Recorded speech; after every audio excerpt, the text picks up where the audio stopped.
Hey, welcome to Chatter, everybody. This is Prophet Rob Sanchez and Zoe Sanchez. saying thank you for tuning in to today's episode. We are going to be covering a topic called Sensitive content. as we like to do here on Chatter, we want to open up with a verse. 1 Corinthians chapter 7, verse 35 says, I say this for your own benefit. Do not lay any restraints upon you, but to promote good order in order to secure your undivided devotion to the Lord. I was struggling with that, Zoe. Yeah, you were. You want to read it for me? Okay. Go ahead, I'll try do it one better, Okay, 1 Corinthians 7:35. I say this for your own benefit, not to lay any restraint upon you, but to promote good order and secure your undivided devotion to the Lord. All right, we're going to be covering sensitive content today, and we're going to be talking about something that's very, very powerful all over the world, and it's called the dangers of social media. So tell me, what do you know about social media? So social media, like how I use it is I post pictures so people can see and I can get those double taps, those hearts.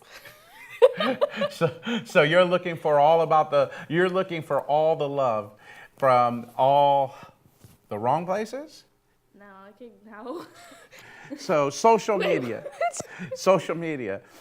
there is so many people that they live on the adrenaline rush of the like syndrome. Really? Yep. People are overwhelmed with if people like their content or don't like it. Mm-hmm. And so today there's so many people that are feeding off of the energy of the likes. Matter of fact, I saw a meme, and it was of Facebook, and it was of this guy, and they laid down all these thumbs up and smiles and hearts, and it literally had a picture of this guy going like he was doing drugs.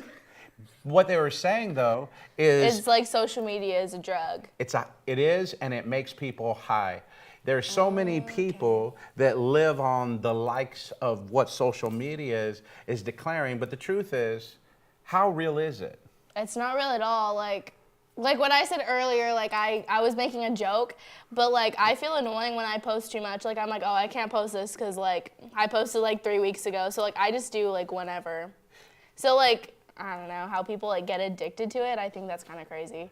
Well, you know what? Social media is the place now where everybody's posting their junk. Everybody's posting their stuff. Everybody's making known what is going wrong in their life. If they have an issue, they don't talk it out with somebody. What do? They air it out on Facebook. They throw it out there on Twitter. They Instagram it. They Snapchat it. They do all these different things, and they let everybody know their feeling. And they'll never say who they're talking about, but the person that they're talking about obviously gonna what? Respond. See it, know that it's about them. And then you know what most people do? They get offended and they go, what? I'm unfriending you. And so today, one of the social media dangers is being unfriended. And then people go through this complex where they feel like, I'm not loved. I don't have friends. So are all your social media friends really your friends?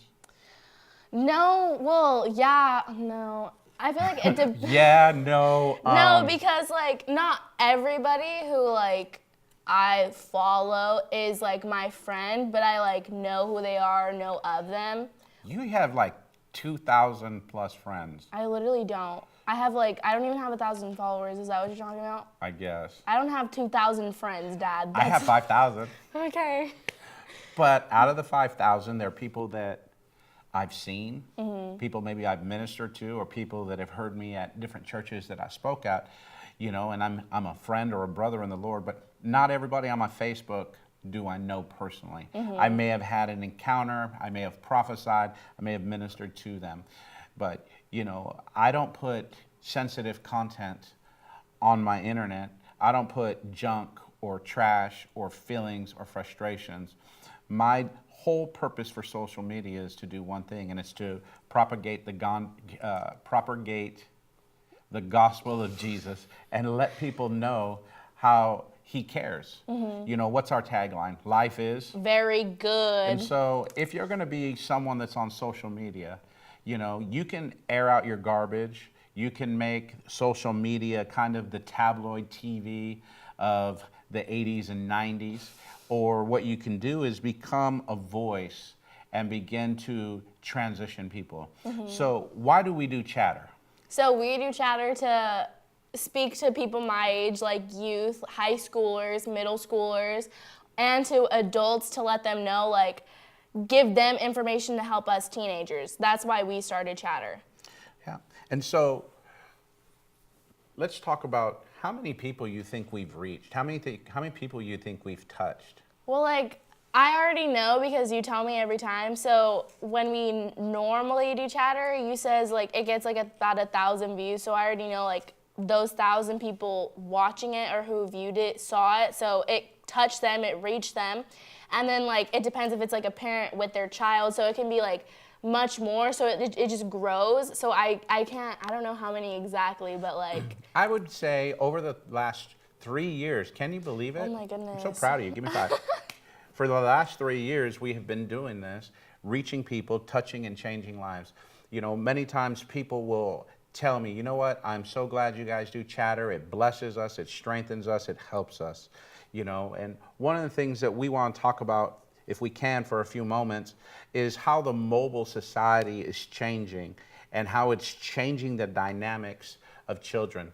30 years ago when I was a kid, my phone hung on a wall. My phone had this big old dial button, and if you And a long cord. yeah, and The white ones? if you messed up, you're like, oh God, I gotta hang it up and start all over. But you know what we did? We had all our friends' numbers memorized. How many friends' numbers do you have memorized? I just have yours and my mom's. I literally just have 2 numbers memorized. So if she's in a pinch, she loses her phone. I And call my mom. But if your mom don't answer, your dad don't answer, who are you calling next?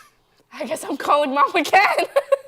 And so what I'm saying is one of the dangers of owning a cell phone today is people aren't using their minds. They're not stretching themselves to the full capacity in what they're capable of doing. You know, as a youngster growing up, I never dreamed that my telephone that hung on a wall with a cord that stretched into my room was now going to fit in my pocket front and back. It was going to go with me in the car. It was going to fly with me on airplanes. It was going to travel with me to nations. I had no idea that that was going to happen. And now I think about the dangers. You know, I know we're kidding and having a good time here, but there's a real danger that we want to talk about. Most parents will give a phone to a child. What's the age that you think is appropriate for a kid to have a phone? So I think like 13 and above, or like 14, 15, because that's how old I was when I got my phone. I was like, what, 13, I think? Yeah, 13, 14. Yeah, I was about that age. I think you were 13, Hannah was 14. Sorry, Hannah. But no, reality is I've seen kids at 5 years old with walking cell around phones. with their own and it's iPhone. like their own phone, yeah. But you know, but we're not just talking about owning a phone. We're talking about the dangers that come with it. And so many times parents don't realize that social media is a trap, that social media is a danger. So can you tell me some of the things that you've experienced on social media that you're like, wow, I wasn't expecting to see that? Yeah, I feel like definitely like Twitter can really be scary sometimes. Well, not like scary, but like Dark. has a lot of sensitive content that they always like monitor and stuff. So I think that's really good that there are like that can at least like monitor their own content that goes out there. Absolutely. One of the things that I tell parents all the time is your child is one click away from stepping into pornography. Your child is one click away from stepping into some type of temptation because it's littered. It's everywhere. It's everywhere. And so we got to help our kids set up something called boundaries.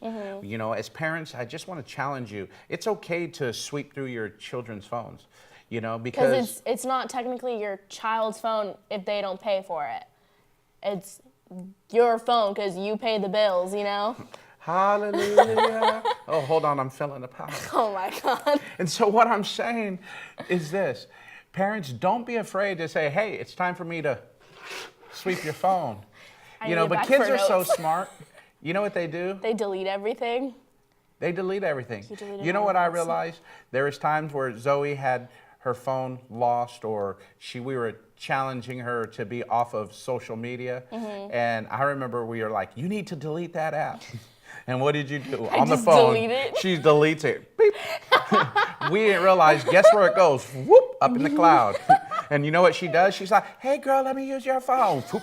Download, put in her code. But a lot of parents don't realize that all of their kids do that. Like, it wasn't just me. Like, there are so many kids out there who just do that, or they like get another phone. And so, mom, dad, don't be befuddled. Don't be fooled.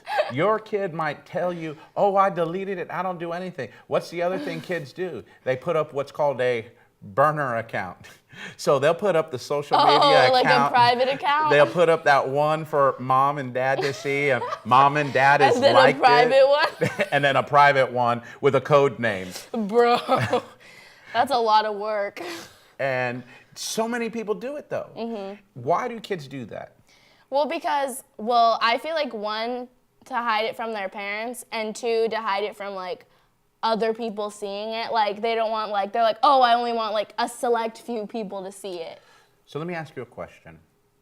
Why would you not want your mom and dad to see something? Well, like, what if you're like talking smack about them? Like, what if you're like, I don't like my parents? Like, what if you had a really bad day with your parents? And so, like, a lot of the times what people do, like, when they post their problems, like, on Facebook, it could be the same thing. Like, they can go and they can just rant and be like, I don't like my parents at all. Like, blah, blah, blah, I hate them. I can't believe they did this to me. Like, I can't believe this happened. So, like, it's just, like, I feel like you would have it so you could really, like, just Express what you want. exactly express how you're feeling. You know, but the truth is, you're hiding. You know, you're putting it out there. You're putting people under the blast. You're running people over. You're putting people on blast, not under blast. You're putting people on blast. You're running people over with your thoughts. With your words. With your words. But the truth is, if you never confront an issue is never solved. It'll never be dealt with. And so I really want to challenge parents to learn to spend time with their children. You know, one of the things that I've recognized, and I was sharing with a friend of mine who's experiencing some disappointment with social media, with his own son, and one of the things that I recognized is I shared with him how when you got in trouble, I did a couple of things. One thing that was probably most difficult was I took away your door. And when I took away the door to your room, it was me saying that you don't have the right to what? To hide. And so everything had to now be done in the open. You know what social media does to kids? It gives them a dark place to hide in. It gives them a room that they can live this secret life. You know, a lot of kids post about all the relationships they're in. They post about if their parents don't know they're drinking or smoking. What do they do? They don't let mom and dad know. They just let their friends know. Hey, this is what I'm doing. But mom and dad don't have access to those doors. Yeah. But you know, when I took off the door to your room and you were suspended for the period of time where you were able to have a cell phone and be on social media, what I recognized is it brought you back out of the room and it made you do something. It made me get outside. It made you get outside, but it made you connect. Not with the net, not with, you know, your favorite shows. It made you connect to your dad, to your mom, even to your sisters, and it made you really come alive as a person. You know, maybe you have some teens that are going through some struggles on the net. Going through it. You know, what do you got to do? Sometimes you got to put some borders, some boundaries. The truth is, you bought the phone, it's not theirs. It's a privilege, so it's a reward to have one, and you have to honestly do what's right to keep the privilege. You know, the court of law says that if you get too many speeding tickets, you have your license suspended and you don't have the right to even drive a car. But yet, why is it that kids can violate, lie, and do things and we won't suspend their phone? Maybe it's because we believe in grace. Maybe it's because we think, oh, I don't want to be that hard parent. Yeah. But really, what do kids want? They want boundaries. They want to know that they're loved. They're going to push the limits. But if we don't tap the brakes, if we don't put a boundary up, eventually... A stop sign? Yeah. Is that what you're looking for? Absolutely. If we don't ever bring you to a stop sign, if you run a stop sign now that you're driving, what's the danger of it? I can get hit. You could get in an accident. you yourself could be hurt, or you can Hurt someone else. and most people don't think about that's what the internet can do. That's the dangers of social media. If the wrong things are being posted, you can hurt somebody. And then somebody can actually physically come back and bring harm. I have heard of kids getting in fights because of something posted that wasn't even meant to them, but they took it as it was an assignment against them, and they walk up and hit somebody in the jaw, punch them in the face. And my God, kids' lives are being put in danger simply because they can't get rid of, these cell phones. They can't put down social media. They can't get away. One thing I've realized is that a social media craze is such a force. It's now taking over a generation's lives. At their hand, they can watch what they want, when they want, where they want, with little to no restrictions. These kids are able to look at everything in the world, but yet have no one help them filter what's taking place in the world. And we got to start teaching our children how to manage. We got to start showing them some simple guidelines. When God put Adam in the earth, he planted him in his garden, and he told him to what? To keep it. Adam was put in his garden, Zoe, because God wanted him to be a steward. Adam was a steward of his land. That's what God wants us to be. As a parent, my duty is to be a steward over my child. It's so amazing that so many parents won't steward their children. They won't lead them, they won't guide them, they don't direct them. They let society do it for them. And then they're crying and frustrated. Why doesn't my kid listen to me? Why is this happening? And it's simply because parents have lost their voice. We have made it a society that I'd rather be your best friend. I don't want to offend you. Just love me. Just pet me. Just. When kids need parents, they need someone to have that control over them, because we don't want to go through what we go through. Yeah. So what we got to do is we got to teach kids a simple truth, how to manage their time. I was doing some research as we got ready for this, and you know what I recognized? That kids spend on average 5 to 6 hours a day on social media. How many hours a day do you go to school?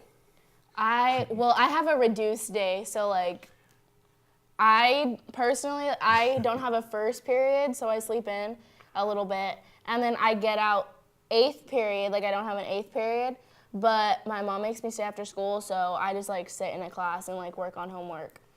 So you're in school probably 4.5, 5 hours a day. I think maybe 5. 5 5 hours. and a half. But I think on average, most kids are 6, 7 hours if they don't play sports. And their schoolwork, a lot of kids don't even do homework. I know so many people that are like, my kid never done an assignment in his life. Are you serious? Yes. They're not passing, but they're and we wonder why. But one of the things we came to realize is there's only one thing that's more important than social media to a kid. What do you think it is? Sleep. How important is sleep to you? Bro, sleep is my everything other than food. Food is my everything. And so today, kids sleep on average 9 to 12 hours. I don't think a that's day. right. Because I know some kids are tweakers and they don't sleep. Well, it's because They're on their phones at night. Yeah, and speaking of that, did you know that the statistic that I came to discover is that 10% of kids tonight will check their phone 3 times during their sleep. So if they're sleeping in a 9-hour period, so they wake up every 3 hours. Every 3 hours to what? Check their social phone. media to see if a new like is there, Bro, to see who's up, that's a to see little what's much. on. So if a kid is spending 5 to 6 hours on social media, he's spending 6 hours at school, and say 8 to 10 sleeping. So if you do the math, that's 23 hours a day. No wonder there's no time for a kid to play. No wonder there's lack of physical activity. That's why we're all lazy. No wonder there's no family time in America's houses today. And when did these kids get an opportunity to spend time with God? And so I have a desire to do is I have a desire to pour into young people's lives because I think what we do is valuable. I think what we do is important. I think we're letting a people know that we have a chance to change our child's life and put them in the right direction. I was sharing really openly with the church I was in Orange County this past weekend, and I posed a question. I said, you know, as I come and I minister and I lay my life down, I said, my family blesses me and they send me. And I was vulnerable. I was on the verge of tears, and I was holding them back in the sense that, you know, I was saying how, you know, we were supposed to do this last week and it didn't work out, and I was frustrated because I was tired. I've been traveling. I was frustrated because, I don't know, I was just mad. And so, you know, it didn't get done. And then, you know, Mom had to be the peacemaker for me, and she talked to you, she talked to me, and Miss Juanita said these words to me. And she said, you know, Rob, are you mad at Zoe because she's preparing for her future? Are you mad at Zoe because she's doing what's right? Or are you just mad because you know time is passing? And man, that really hit me, and I began to realize one simple thing. I have been reaching out to the world. I have been ministering all over. I spend a lot of time with you. I spend time with Hannah, spend time with Carly. I spend as much time as I can. And I was sharing with the church, I said, you know, I'm out here, you know, ministering to the world, and I'm sacrificing, but now I'm asking myself, did I spend enough time with you? Did I pour in enough? Have I made enough of an impact, you know? And I could honestly say yes, but you know, as you're getting ready to take this next leap, get ready to possibly leave Merced, go to college, you know, start your life. You know, my little girl is growing up. This makes me want to cry. And I just want you to know that I love you. And I'm proud of you. And I'm so thankful. Stop, you're making me cry. But I am. But this is a real moment. You know, I had to experience last week, and it was good for me. And I had to share it with the church because so many people put demands on my life, but they don't realize that I have a little girl that's become a young lady, and she's leaving my house, and she's most precious. And I want you to know at all times that I love you and I'm proud of you, and I want to see you flourish and do great things. Chatter has been good for me. Chatter's been good for you. But as we look towards this camera, the question is, are we changing the lives of people on the internet, on social media? Are we making a difference? And as I think about it, I believe you and I have changed tens of thousands of lives. We've influenced the hearts of many, and what we want to do is just let everybody know that this is a product. This ministry has come out of a place of making a wrong right. And so maybe your kid's blown it, made a mistake, but find a place to take what was wrong and make it right and begin to change the world with it. And so what we want to do is we want to let you know that Chatter is changing. Chatter is growing. Chatter is maturing. And so pray with us, believe with us that God will do everything He wants. As Miss Zoe gets ready to go to college, as she's filling out applications and she's going to this next step in her life, you know, it would be hard for me to believe that we wouldn't do it. I've had so much fun.